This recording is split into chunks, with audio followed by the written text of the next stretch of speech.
தளபதி விஜய் அவர்கள் இப்போ தமிழக வெற்றி கழகம் அப்படிங்கிற பேரில் கட்சி ஆரம்பித்து 2026 தேர்தலில் போட்டியிட போகிறாரு. ஸோ இதற்குரிய எல்லா விஷயங்களையும் முன்னெடுத்து செய்கிறாரு.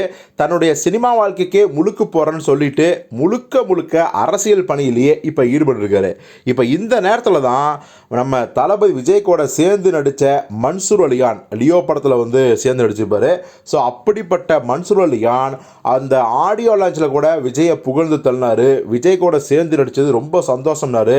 அதெல்லாம் எப்போ இந்த த்ரிஷா விவகாரம் வந்துச்சோ அப்போவெல்லாம் கிடைக்கிற கேப்லலாம் நம்ம தளபதி விஜயை அப்பப்போ ஏதாவது ஒரு திரியை கொளுத்தி சர்ச்சையை சொல்லிட்டு தான் இருக்காரு.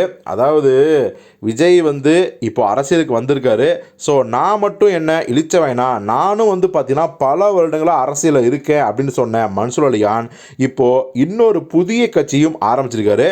அந்த கட்சியின் பேர் என்ன அப்படின்னா இந்திய ஜனநாயக மக்கள் கட்சி அப்படிங்கிற பேரில் தான் ஆரம்பிச்சிருக்காரு. இப்போ இந்த கட்சியோட கூட்டத்தில் தான் நம்ம தளபதி விஜயை பற்றி பல சர்ச்சைகளை கிளப்பிட்டுருக்காரு. அவர் என்ன சொல்லியிருக்காருன்னா, சினிமாவில் உதடு வலிக்க முத்தம் கொடுத்துட்டு மற்ற மாநில நடிகைகளுடன் முட்டி தேய டான்ஸ் ஆடிட்டு ரிட்டையர்மெண்ட் வயசு வந்ததும் அரசியலை நோக்கி வரும் ஹீரோக்களை நேரடியாக சிஎம் தான் ஆகணும் அப்படின்னு ஆசைப்பட்றாங்க. அப்படி பார்த்தா முரட்டு வில்லன்களான எங்களோட நிலைமை என்ன தான் ஆகும்? எங்களையும் நீங்கள் முதலமைச்சர் ஆகணும். நானும் சினிமாக்காரன் தான், இருக்கிற எல்லா கோட்டாக்களையும் அவங்களுக்கே தூக்கி கொடுத்துட்டா எங்களை மாதிரி வில்லன்களோட கதி என்ன?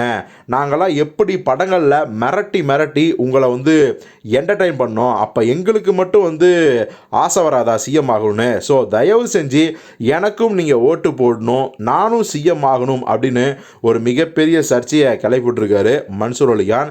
இப்போது அவர் விஜய் பேரை சொல்லலாலும் கூட அவர் விஜய் தான் சொல்கிறாரு அப்படின்னு ரசிகர்கள் எல்லாருக்கும் தெரிஞ்சிருச்சு. நிறைய பேர் மன்சூர் அலிகானை கழுவி ஊற்ற ஆரம்பிச்சிருக்காங்க.